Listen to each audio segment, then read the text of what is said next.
জলবন্দী মুর্শিদাবাদ জেলার ভরতপুর ১ নম্বর ব্লকের বহু গ্রাম তিলপাড়া ব্যারেজ থেকে জল ছাড়ার ফলে মুর্শিদাবাদে ভরতপুর ১ নম্বর ব্লকের বিস্তীর্ণ এলাকা এখন বন্যার কবলে। বিশেষ করে সুগদানপুর গ্রামের অবস্থা অত্যন্ত শোচনীয়।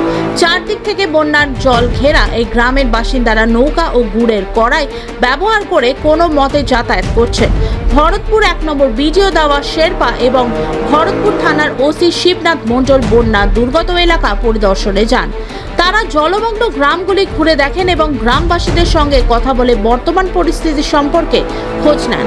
শ্যামপুর, গড্ডা, চাচোয়া, বালিসুনা, সিংহারি, চাঁদপুর, কোল্লা, জাখিনা, ছত্তরপুর, ইব্রাহিমপুর, হামিদপুর, আঙ্গারপুরের মতো গ্রামগুলির বেশিরভাগ মাটি এখন জলের নিচে।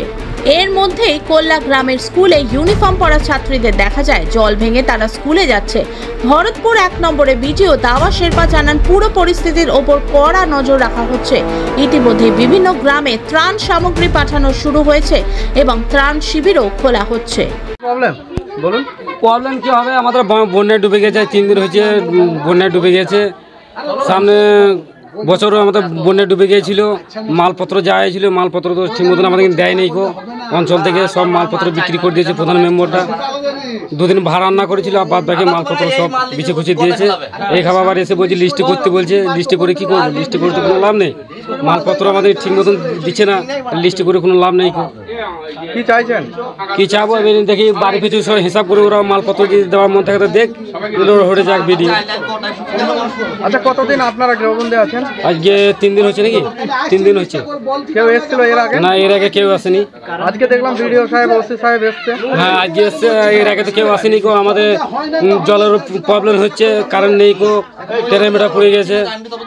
ট্রেনের মিটারটার একটু ব্যবস্থা করে দিলে পরে খুব ভালো হতো, আমাদের খুব অসুবিধা। ট্রান্সমিটার কবে পড়েছে? ট্রেনের মিটার আজ 3 দিন হচ্ছে। হ্যাঁ। কি নাম আপনার? সন্তোষ মাঝি। কি চাইছেন? চাইছি ট্রেনের মিটারটা একটু দিলে পরে খুব ভালো হতো, একটু সহযোগিতা হতো সরকারের হাত দ্বারাই।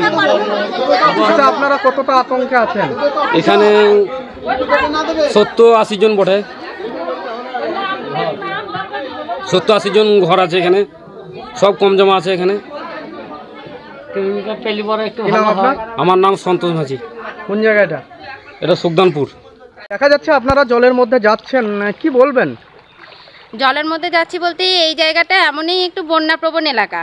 হ্যাঁ, নদী, 2 ধারে নদী আছে, সেজন্য প্রত্যেক বছরই এখানে বান হয়, ছোট বড় যেরকমই হোক না কেন। তো আমাদের এখানে একটা হেলথ ক্যাম্প করতে এসেছি। হেলথ ক্যাম্পটা মূলত এখানকার মানুষজন তাদের পরিষেবা ঠিক করে পাবে না, কারণ ওষুধপত্র, জ্বর জ্বালা, ডায়রিয়া, পেট ব্যথা, এই সমস্ত গায়ে হাত পায়ে যন্ত্রণা এগুলো হতে পারে। সেগুলো যাতে পরিষেবা ওরা ঠিক মতন পায়, সেজন্য আমরা সেখানে মানুষের দুয়ারে গিয়ে সেই পরিষেবাটা পৌঁছে দেওয়ার চেষ্টা করি। এছাড়া এখানকার মানুষের সুগার, প্রেশার মাপা, এগুলো মেপে দিয়ে তাদেরকে যতটুকু দেওয়ার দরকার আমরা ততটুকু আর কি স্বাস্থ্য পরিষেবাটুকু দিই আর কি। এই যে দেখা যাচ্ছে আপনারা এত মানে জলমগ্ন হয়ে আছে সমস্ত জায়গা, তবু আপনারা যাচ্ছেন, এই নিয়ে কতটা অসুবিধা আপনাদের?